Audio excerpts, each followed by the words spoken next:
first two speakers today are Cindy Doughtery and Kim Malloy. Cindy is a certified special education teacher and a board certified assistant behavior analyst working with children from age 3 to adult.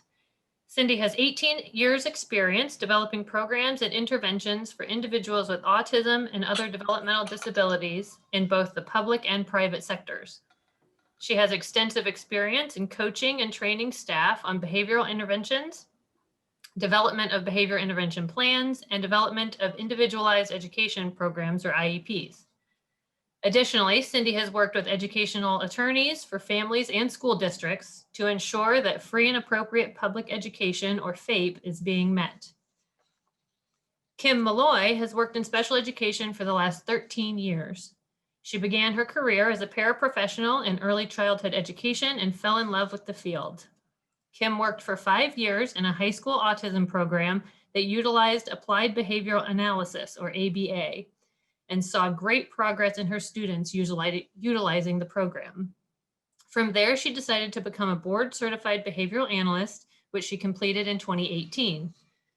Kim has experience with school consulting and working with children both in clinic and with families at their homes. She works with a wide range of clients with varying ability levels from age 3 to adults. Cindy and Kim hail from ACE Therapies outside of Chicago, Illinois in the USA. And Cindy founded ACE Therapies to help children dealing with autism, behavioral issues, and disabilities to gain independence and ACE daily life goals. Welcome to Cindy and Kim. Hi, everybody. Welcome. We're so excited to be here. I presented 2 years ago when we were able to see each other in person. So it was an honor to be asked back to present something a little bit different. We presented on education last time, and now we're presenting more on daily life skills and how little gains can lead to big outcomes in life.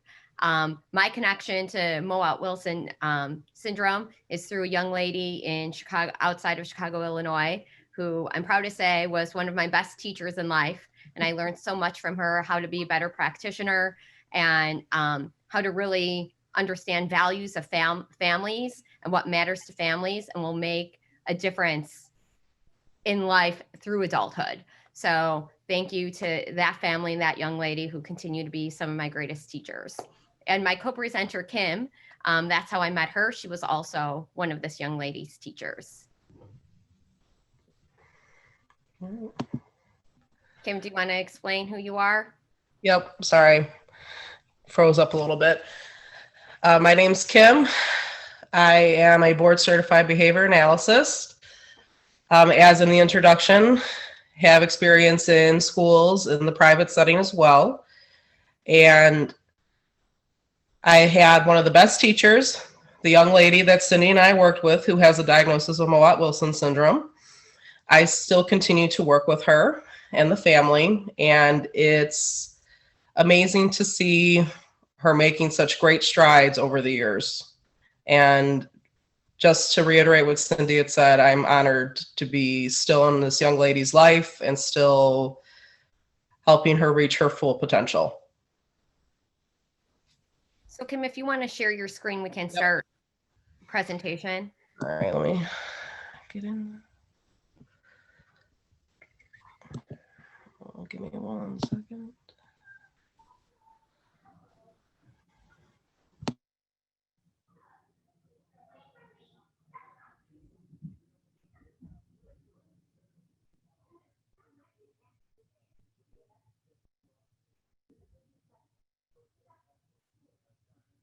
Want to see it? Perfect, Kim. Yep, we can see it. All right, perfect. So our company's name is ACE Therapies, and our logo is Developing Futures. So our main goal for anybody who comes to our company is to develop a future that's meaningful for families. And that goes beyond autism. We know that ABA therapy has a association specifically with autism, but this is how can we help all families that have children or young adults with significant needs to develop a better future. So we're here to educate you today a little bit about how we do that and how it applies specifically to Mowat-Wilson and how it can help your family as well. So basically, it's little skills can lead to big gains.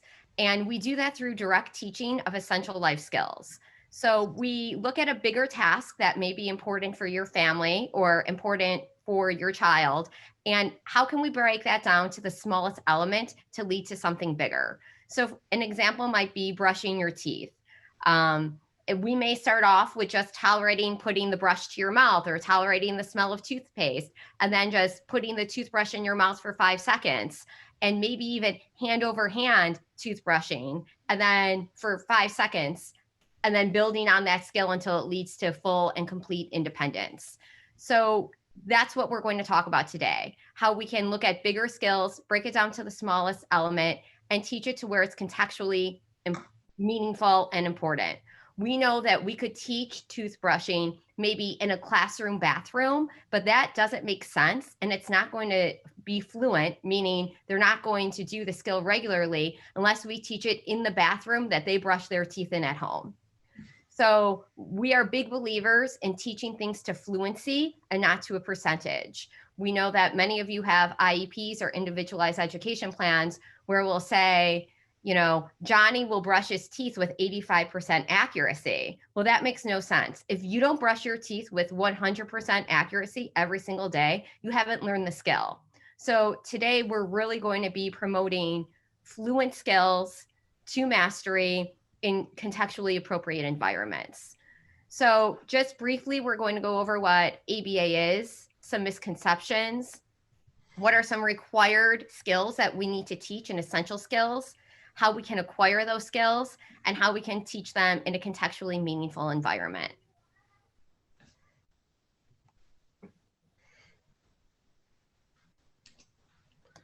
All right, so let's jump into what is ABA, or Applied Behavior Analysis. So we're going to go through some applications and misconceptions. So some things that you might have heard that hopefully we can clear up today that might not necessarily be true, and how ABA not only benefits children with a diagnosis of autism, but it really is how all human beings learn new skills. Okay. So what is ABA? Well, ABA is the principles of human behavior. It refers to the rules how we all learn. ABA is how we manipulate contingencies, set up contingencies. So we have behavior that we want to see, like brushing teeth, getting dressed, having appropriate social interactions, communication is repeated, and it's followed by a desired consequence. And I'm going to get a little bit more into that in the next few slides. So the general rule of thumb, if you have a contingency of something favorable that happens after a behavior, more than likely that behavior is going to increase. On the flip side of the coin, if there is a behavioral contingency that is followed by an unpleasant consequence, behavior is most likely to decrease. So the goal of any quality ABA program is to increase socially significant skills that makes improvements in the client's life. So here is that three-term contingency that I had mentioned. So this is going to get a little jargony, so I'm going to put this in layman's terms as much as possible. So when we look at setting up a behavioral contingency or a way to teach, we look at either SRS, which is a stimulus, response, and then stimulus, or ABC, which stands for antecedent, behavior, and consequence. So what that means is, going to the next slide, the stimulus is what you present before a desired behavior. So you might say, Susie, go brush your teeth. That's the stimulus. The response or the behavior is hopefully Susie going to the bathroom, picking up her toothbrush and putting toothpaste on her toothbrush, putting the toothbrush in her mouth and brushing her teeth. The consequence might be praise. Maybe she's earned time with a favorite toy, iPad, something like that, to encourage the positive behavior of her brushing her teeth.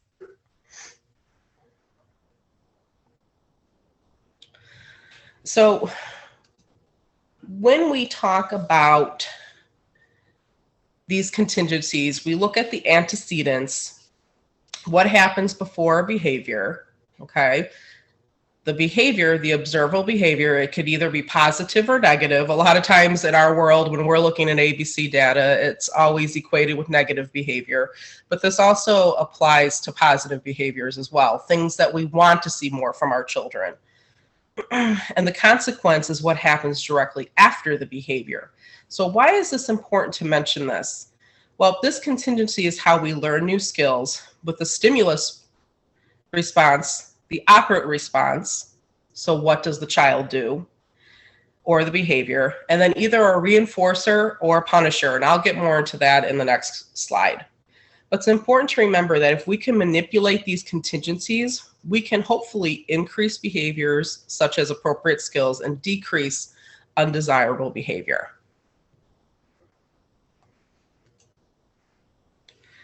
So let me get into the consequences that influence behavior. And this is how every organism responds to these set contingencies and consequences. So traditionally, people think positive and negative, thinks positive is good and negative is bad. Well, in ABA and behavior world, positive just means adding something to the environment that was not there prior. Negative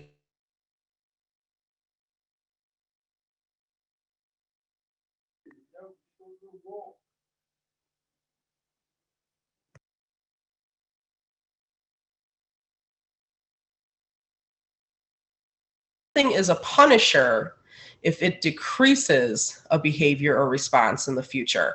So let me give you some real life examples here. For positive reinforcement, an example of that might be getting to listen to music when you start feeding yourself. And that's actually one of the programs that we are currently using with a young lady with the diagnosis of Mowat syndrome. Eating is not her favorite activity.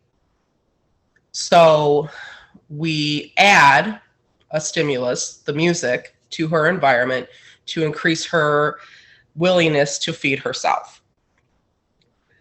Negative reinforcement, an example of that would be is you nagging or at your child for them to begin their homework. The child wants to remove, you're quote unquote nagging at them, so they will start doing their homework. Because your nagging was removed and their homework behavior increased, we can say that's negative reinforcement. The child doesn't want to listen to you, essentially, so they start doing their homework. So let's get into punishers. So positive punishment would be adding something to the environment immediately following that behavior that decreases. So remember, that's how you know it's an effective punisher. It decreases. So an example of that would be before a child could access the television, they might have to do an additional chore. An example of negative punishment would be removing a child's iPad if the child was hitting their siblings, for example. You removed something from the environment after the inappropriate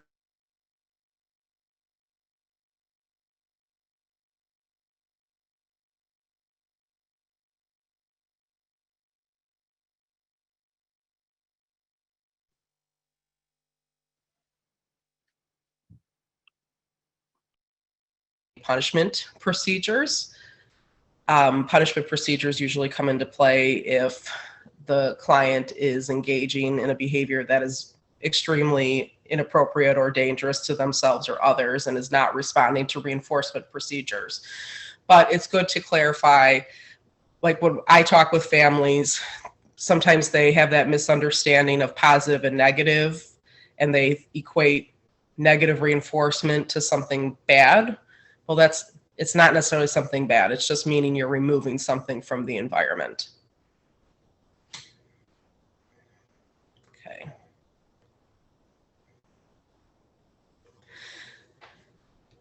So here's a funny clip from the show Big Bang Theory that shows positive reinforcement in action. And it also kind of feeds into some of the misconceptions of ABA that we'll get into the next slides. But let me just start the video so you can see it. You know, it's early in the morning. We all thought we could get a nice laugh. But to set up, Sheldon is trying to use positive reinforcement principles to quote unquote train the annoying girlfriend in this clip. So let me start the video. Are you finished? Well, thank you. How thoughtful. Would you like a chocolate? Yeah, sure. Thanks. Oh, sorry, Sheldon. I almost sat in your spot. Did you? I didn't notice. Have a chocolate. Thank you.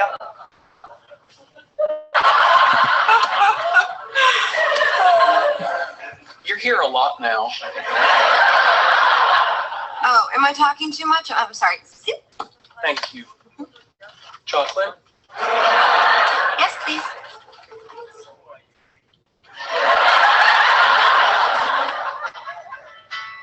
Oh, hey, Kim. Yeah, you know what? Hold on. Let me take this in the hall.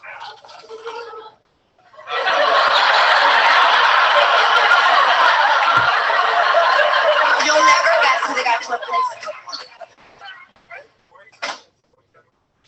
Okay. I know what you're doing. Really? Yes. You're using chocolates as positive reinforcement for what you consider correct behavior. Very good. Chocolate?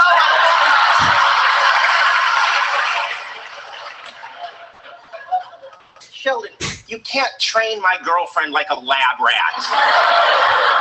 Actually, it turns out I can. Well, you shouldn't. There's just no pleasing you, is there, Leonard? You weren't happy with my previous approach to dealing with her, so...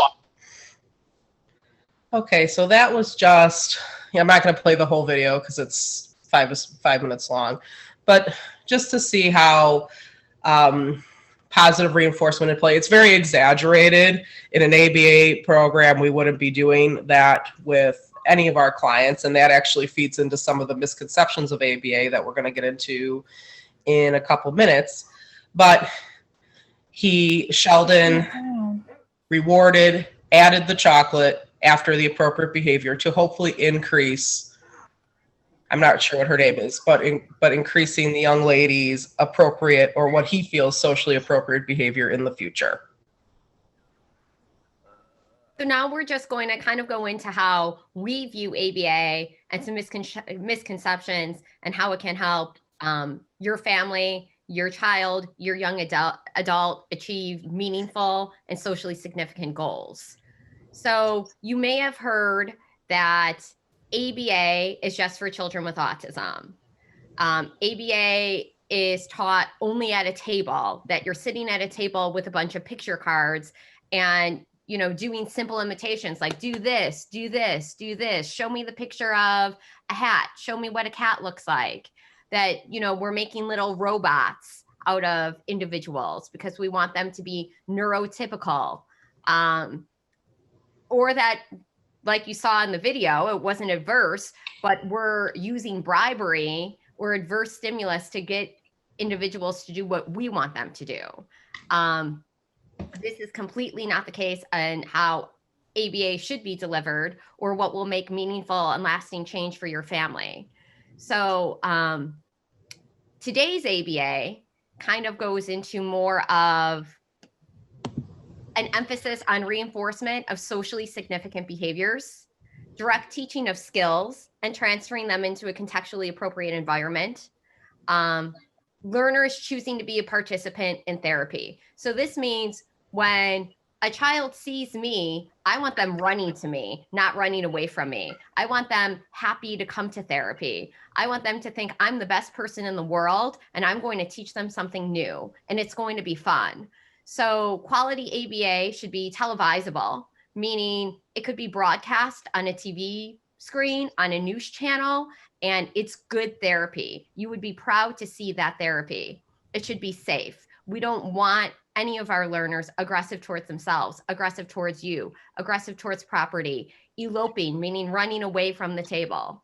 And it should be rapport building, meaning we're working on building a relationship. Contemporary ABA, and something we focus on, and I would recommend parents focus on with any therapist that they utilize, is we focus on building a life and not on a program. So for an example, we don't care, Kim and I, this is our philosophy and who we surround ourselves with. I don't care if your learner or your child knows 1,000 picture cards. Think about all of the speech you've given your child, right? Like you parents are warrior parents. You're the expert on your child. You go to the ends of the earth to find the right therapist. So think about the thousands of flashcards your child may know, but how many of those flashcards are functional? I don't care if they know what, an apple is, if one, they're not motivated to eat an apple, or number two, can't request an apple. So we're really focusing more on the function of these life skills than the form of the life skills. So that's how we do our contemporary ABA. What will help build a quality, socially significant life for your family to give meaning? And then we have to directly teach these skills. You're contacting a therapist for many reasons, but one of the main reasons is your child isn't learning probably naturally from their environment, which means we need to directly teach the skills they need in that environment to be successful. And we may have to do that, break that down into small little tasks like we talked about, but then we systematically add to that task and transfer it into a contextual environment. We really focus on communication, social skills, leisure skills. Everybody needs leisure skills in their life that can be somewhat independent, no matter what your ability level is. Self-help skills, vocational skills, tolerance, and academics. Most importantly, all of these skills that we're recommending need to be prioritized to what will change your child's life to gain the most independence and happiness. We need to teach, like I said in the beginning, critical life skills in context. Research has shown that if you teach the skills in context, they will become long-lasting. That's why we do not teach to percentages. That's the philosophy Kim and I have. That's what the research shows. So there's many times that we know some of our learners, especially with severe disabilities, may not be able to independently fully complete a task from start to finish. So we also focus on what can we do early in life to get to that independence. So instead of measuring laundry detergent, think of all the great modifications there are in the world around you, right? Use Tide Pods. Instead of sorting laundry, don't. Put everything on cold with a Tide Pod.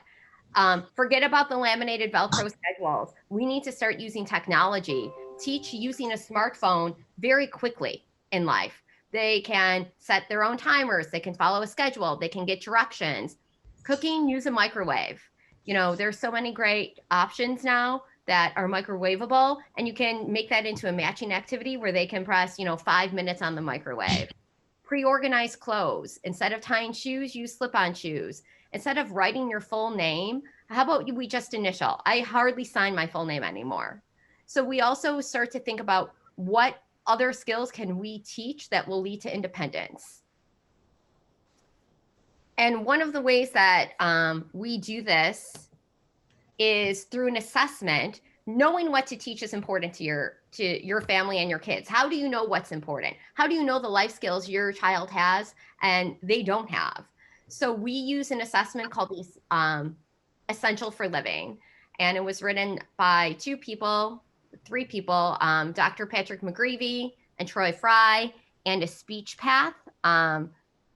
So the three of them came up with 8 essential skills that everybody needs in life to be successful. This includes neurotypical adults as well. And those 8 essential skills are making requests. Are they able to communicate what they want when they want it? Are we able to wait without maladaptive behavior? Are we able to accept the removals of preferred items? So, if they're playing with an iPad, can we take it away without a tantrum, without falling to the ground, without screaming? Can we share? Can we make transitions without maladaptive behavior? Can we take turns? Can we complete tasks? How can we follow directions related to health and safety? So when we say stop, do our learners stop? If we say wait, will they wait? Can they complete daily living skills? So that includes brushing your teeth, making simple snacks, getting themselves dressed. And can they tolerate situations related to health and safety? So that means, can we tolerate going to the dentist? Can we tolerate teeth brushing? Can we tolerate taking a shower? So we look at these 8 essential skills, and this assessment then breaks those skills down into priorities. And those priorities include the must-have skills. What are the must-have skills that we need? What are the good-to-have skills? Maybe they're not must-have, but they're good to have. What are the nice-to-have skills? Like maybe we don't need them, but they would just be nice to have. So they're prioritized based on those categories and the scoring level of these 8 essential skills. And this is just a short video about what EFL is, what it looks at.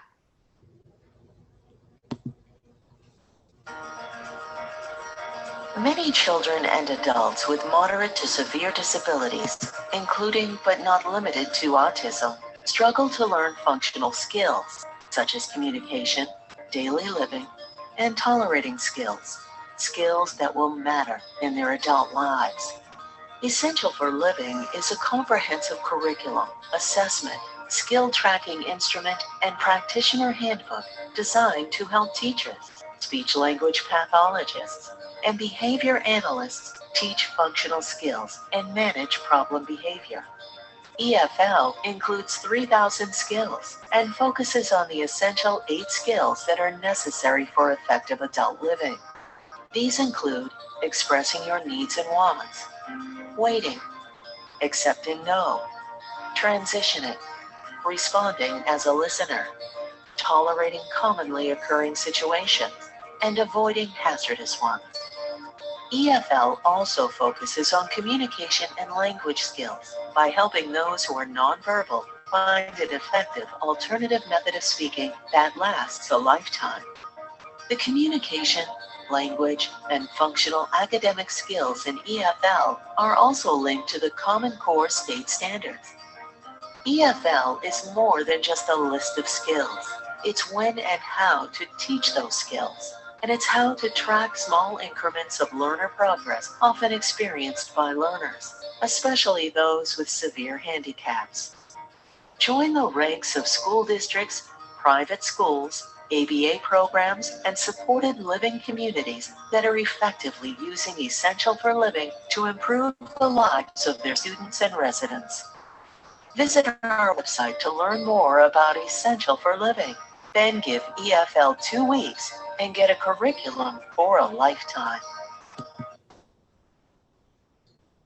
So we use the Essentials for Living. This is the Essential 8. It's rated on a scale of 1 to 4. And based on an interview with your family and observing your child, we're able to make a program based off of this curriculum, the Essentials for Living. The Essentials for Living is also translated into 4 different languages, including French and Italian. They work with clinics in France and Italy regularly to implement the Essentials for Living.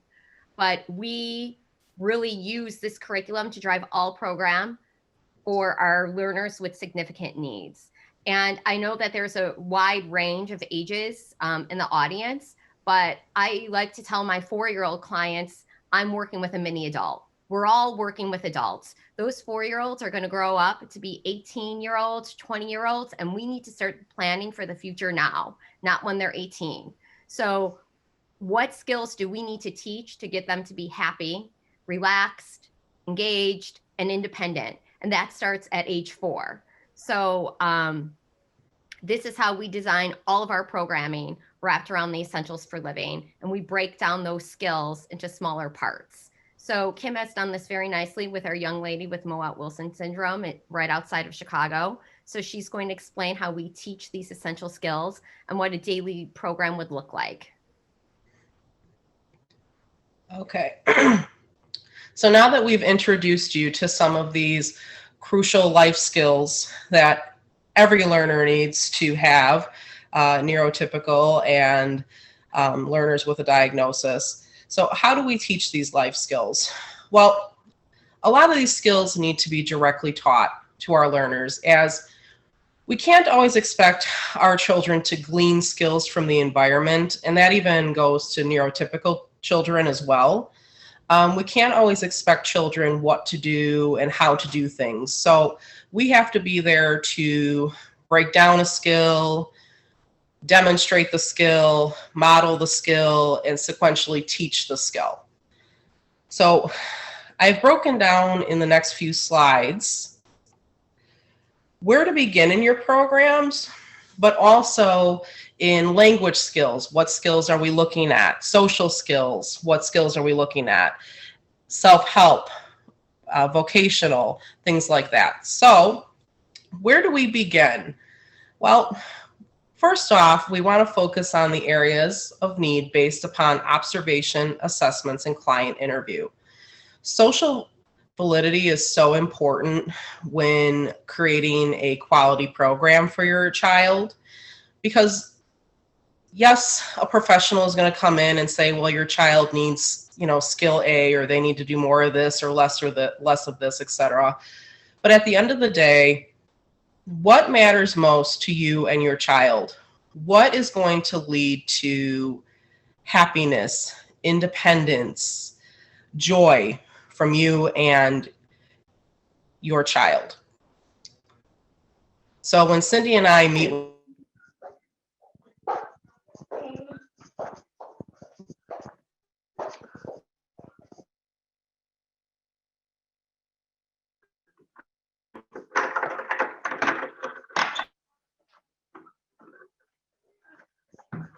observation and assessments like the EFL assessment. So a lot of times we're going to start teaching certain areas such as imitation training, imitation training, verbal imitation. So children starting. Sorry, I heard something in the background. I thought somebody was asking a question. So we try to begin teaching imitation. Verbal, children to start imitating patterns of speech. Motor imitation, them following your hand movements, fine motor and gross motor movements, and with objects. So the idea with that is we teach these imitation skills because that's how many children learn from their environment. They learn from imitation. Well, some of our children do not learn that way. So we have to directly teach those skills, because the idea is when you start teaching the verbal imitation, for example, you might start, just think with babies. A baby looks at their bottle. You might say, ba, with the hope of that they're going to imitate your speech.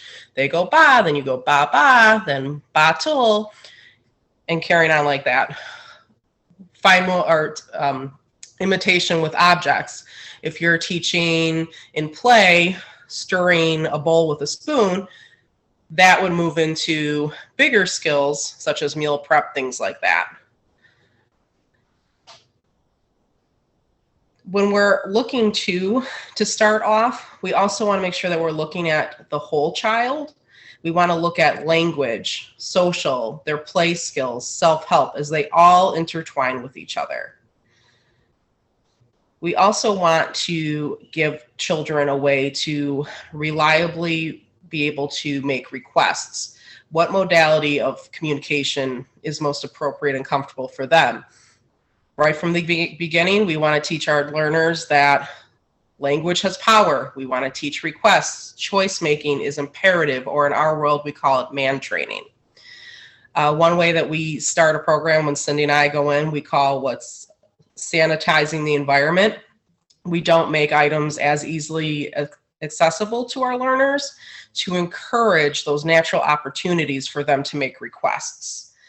One of the biggest importance in ABA is focusing the concept of verbal behavior, where an individual can demonstrate that listener and speaker behavior. So meaning they can go through life listening, they can follow directions, take in information, things like that, and speaker behavior, where they can request of others their wants and needs. Okay. So I broke down in each area different skill areas, and just to highlight some of the sub skills that we might focus in with your child in a direct teaching program. One of the most important skills we would ever target in is communication. We are always, always, always, always teaching language. There are no set precursors to begin language training, and that's where you need to start in any program. The importance is that you start off with where your child is currently at. If they're gesturing, then use gesturing. If they're using eye gaze, you're using eye gaze, and then building up to other ways of responding, either with AAC, vocalizations, wherever your child is at, and building upon those skills. So for language skills, we want to determine an appropriate method of speaking. We want something that's portable, that's going to go with your child through the rest of their lives. Children can have multiple modalities of communication, just like we use multiple modalities. We use body language, we use verbal communication, we text, we type. It's okay to expose our children to a bunch of different modalities and to see which manner of speaking fits them the best. We want to make it easy for our children. If it's too hard to speak and they communicate with maladaptive behavior, if that's easier for them, children, just like all humans, choose the path of least resistance. That's the way they're going to communicate. We want to focus in on the methods of speaking. They all might look different for each learner, but all solve the same purpose. Again, just getting their wants and needs met. We focus in on choice making. That's where we start making choices. What would you like for breakfast? What shirt do you want to wear? Red or blue? We also want to shape, again, that speaker and listener behavior. Can they carry on conversations with another person? And also, can they, in that same token, can they have a conversation with another person, and can they also listen to another person's responses to have that back and forth? Because communication is a two-way street. Hey, Kim, real quick, something else I wanted to say about communication is, a lot of our learners here have devices with core words, the, is, and, but, all those core words, which are very, very important for typical language development. But if we have learners with limited language, we like to focus on the functional words that are probably their core words, like water, bathroom. We need our learners who have limited language skills to have hundreds of requests so we can build on that language. So we make sure that the language that our learners have that have significant needs is functional in their environment and will get their needs met. The I want cookie doesn't necessarily, you don't necessarily need the I want to know when they say cookie that that's what they want. So we just like to make sure that they have hundreds of words that are functional in their life as well. Absolutely. And that's what Cindy's talking about too in the EFL. That's where we look at the prioritization of skills. First, we look at, does the child have the ability to have making choices, requests. And then, yes, it would be nice to have those carrier phrases and I want and using those other core words. And we can always certainly build upon that later on, but absolutely the emphasis in the beginning is getting all those requests and choices, and for spontaneous requesting too. A lot of kids get hung up on, oh, I can only request during this time. You have to program that into your days as well. So I wanted to just show a quick clip. This is continuing, stopping an activity. So this is the young lady that Cindy and I have referenced who has a diagnosis of Mowat-Wilson syndrome. The family was gracious enough to allow us to take some clips for today's conference. So just to, before I show the video, to explain what's going on. So this is pulled from the EFL. We're teaching this young lady to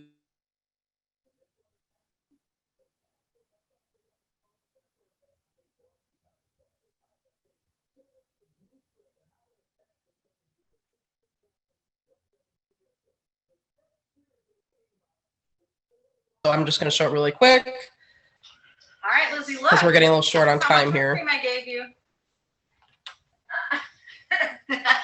Do you want more or stop? More or stop? Ooh, you want more whipped cream. Okay, let me give you more. Here. But just because we're running short on time, but again, we're teaching the skill in context. It's something real, it's something applicable. So let me just jump into social skills. So social skills, again, language is crucial. In social skills training, humans by nature are very verbal social creatures. Establishing that listener-speaker in an interaction is crucial to have quality interactions. So in a social skills program, we would focus in on tolerance. It's okay for somebody to say something different from you or to play a game a different way. Accepting removals, accepting no, sharing, and turn taking might be areas that we would focus in on. Another important area we look at is leisure skills and play skills. We like to start with play skills because play skills are a crucial yet overlooked area that may need to be directly taught. Many assessments, when they're looking at possibly giving children a diagnosis of autism, look at a child's play. Is it atypical to their age developmental peers? Do they have proficient play skills? Because those can be indicators of later vocational skills in life. And also, we don't focus in on leisure. Sometimes Cindy and I see a lot of clients who have interesting behaviors because they don't know how to entertain themselves. They don't have those leisure skills. And those are crucial skills to have. And again, those sometimes need to be directly taught to our learners. So here are just some examples of some treatment plan goals that our learners might have. So being able to request unprompted, being able to indicate interest in an item when a choice is presented, requesting the removal or reduction of an aversive activity, requesting access to their device or their communication system, waiting within length of an adult, requesting for information, facing or looking at a speaker, requesting others to play with them, requesting from others, sharing materials with others, accepting the removal, participate in a game with set rules. And these are all examples that we have used in treatment plans with some of our clients. Client will request an opportunity to leisure. Sometimes clients do have leisure skills, but they don't know when they can do it. Right. Spontaneously construct, assemble toys, follow or imitate motor behaviors, complete acquired activities, tolerating a brief interruption.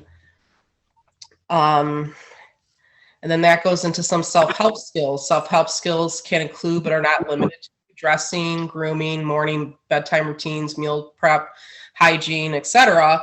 And as Cindy mentioned in a prior slide, if there's some aspects or dimensions of a self-help program that a child needs assistance with, that's okay to help them. The goal is to make your child as independent as possible. If there's something in a sequence, for example, maybe in teeth brushing, if they have a hard time unscrewing the cap, maybe that's just something you do for them. If they can do everything else independently, that is the big takeaway there. So again, in these pictures, we're teaching this young lady to set the table. She is beginning to open the cabinet. You can see there's a little arrow there for a visual prompt for which cabinet she needs to open and get her plate and bring to the table. And this is a very, very short video. It's only 15 seconds, but I just want to point out very quickly all the little things that we did, as Cindy said earlier. Small steps to big outcomes or big gains. This young lady had to learn how to just hold an item without dropping it right away, picking an item up off the table, bringing the utensil to her mouth, opening her mouth, putting it in her mouth. Every step was directly taught. So let me just show you where we're at now. And we are also proud of her. But she had picked it up. The therapist is still helping her scoop because scooping is still difficult for her, but she picks it up from the bowl, brings it to her mouth, and she's learning to bring the utensil back to the bowl. So again, big picture, yes, maybe the therapist or family member might have to help this young lady scoop, but she's completing all the other steps of feeding herself independently, and that is what we are looking for in our learners. So, you know, we're just going to skip to how to effectively program. Can you go to the next slide, Kim, please? Yep. Thank you. So setting up your child's program, how would you go about doing this? You obviously need to find an assessment that's appropriate and works for your child. We're encouraging the Essentials for Living because we feel that that's a lifelong curriculum that you can begin very early in life. Determine your child's level of independence and what are the priorities for your family? What are your values and how can your therapist help you reach those goals? You know, it's to us, learning to label items in a grocery store at a table isn't as important as going to the grocery store or the market and completing a task. To us, learning a spoon and a fork at a table isn't as important as, hey, go get the spoon and, you know, we're going to make a snack together. So teaching things in context, you know, we hear this example a lot, but it's true. So many of these goals that we read for kids beginning at age 5, sometimes all the way to 18 is, you know, Johnny will rope count until to 15. You know, we'll count in order 1 to 15. Well, when has anybody in your life ever come up to you and said, hey, Kim, I need you to count to 15? Almost never. They need to learn to count to 15 when you say, hey, go get me, you know, 15 napkins, or if they're setting a table. So contextually, how are things going to change their life? You know, we have limited time for intervention with our learners, and especially our learners that, you know, can have complex disabilities. So we need to make the most of that time in intervention, whether it's in school or private therapy. So learning what to prioritize and how to get to that end goal, you know, that would be a main takeaway I would want everybody to have here today. And then how can we break those down into smaller steps and make them as independent as possible? So that's really what Kim and I try to do with our friend.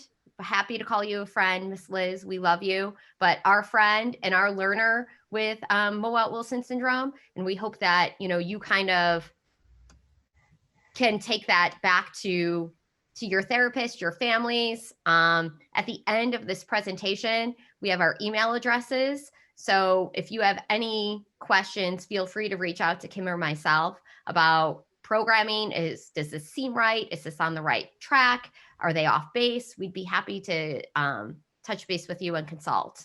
Are there any questions that we can answer? We know that there's we want to hear about Paul after this, so we don't want to take away any time from him, but any quick questions?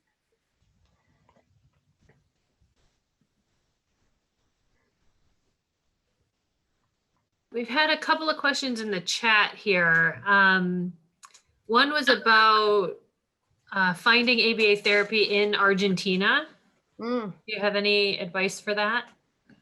If you send me an email, I'll ask one of my friends who travels internationally for ABA. He has some good resources and I can get back to you. Okay, and then there was another one. What are some of the ways you teach leisure skills, especially when your child is an adult? Yeah, so we like to find out what their motivation is and what skills that they have.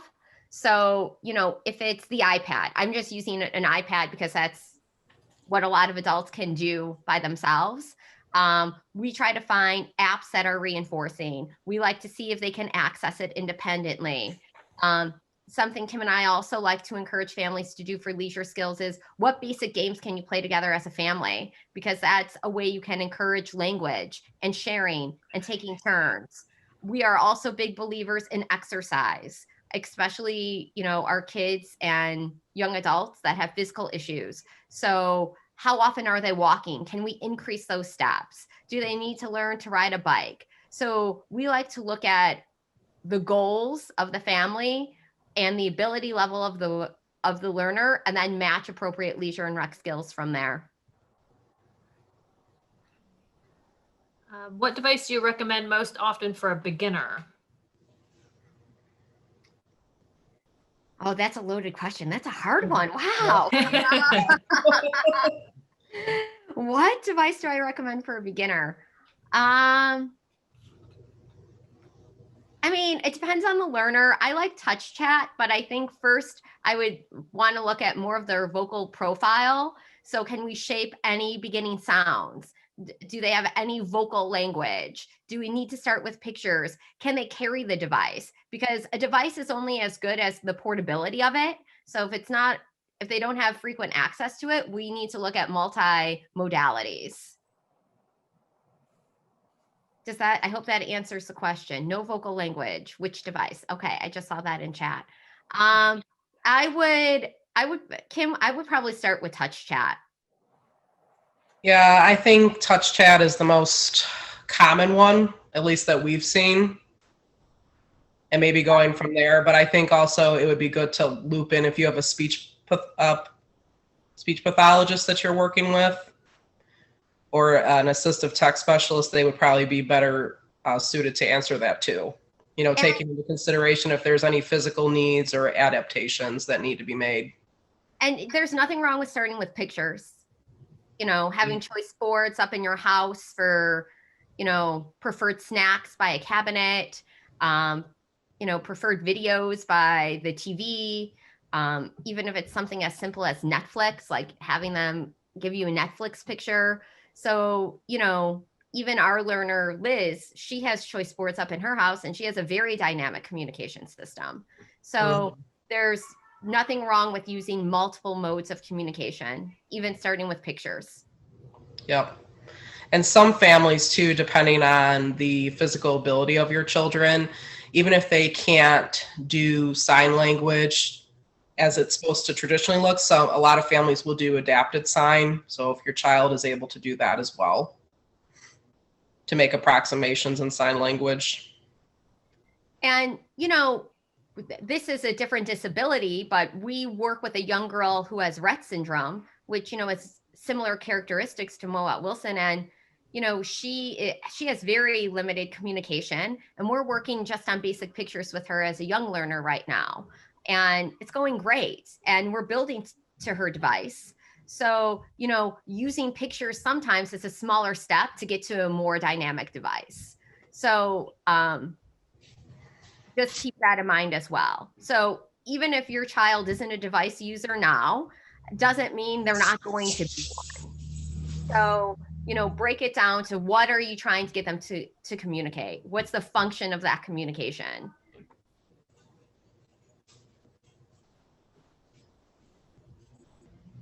Laura, do we have time for a couple more questions? Yeah, I think so. Okay, so somebody says, are there any good communication apps for a tablet or an iPad? And then kind of along with that is Prolocution Quo to Go, is that more complex than Touch Chat? I wouldn't say Proloquo is more complex. It just depends on how your learner utilizes language. I like Touch Chat because it's more natural. Like it pops, you can have things pop up to make sense in terms of sentence structure.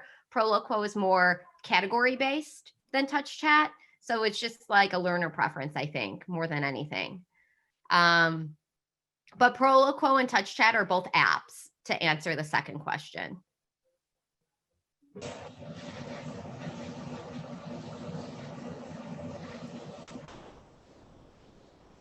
That is most of the questions. I apologize if I did not see your question in the chat. I think we hit most of them. All I right. also So, saw, when I was reading the chat, I saw a couple of questions about ABA and autism diagnosis. So I just wanted to like clarify that if you want ABA therapy in the United States, covered by insurance, the diagnosis of autism from a developmental pediatrician, a neuropsychologist, or a psychologist. There are many learners that have dual diagnoses. So autism can be a secondary diagnosis. So if you want ABA therapy and you're covered by insurance and you want an autism diagnosis, it does not mean obviously that your child does not have Mowat-Wilson syndrome. It just means it's a secondary diagnosis and that you can begin to access ABA therapy funded by insurance because you have an autism diagnosis. I hope that makes sense. And I'm not sure what it, in France and Italy and Brazil, I'm not sure exactly what the funding source overseas, but that's how it is in the United States.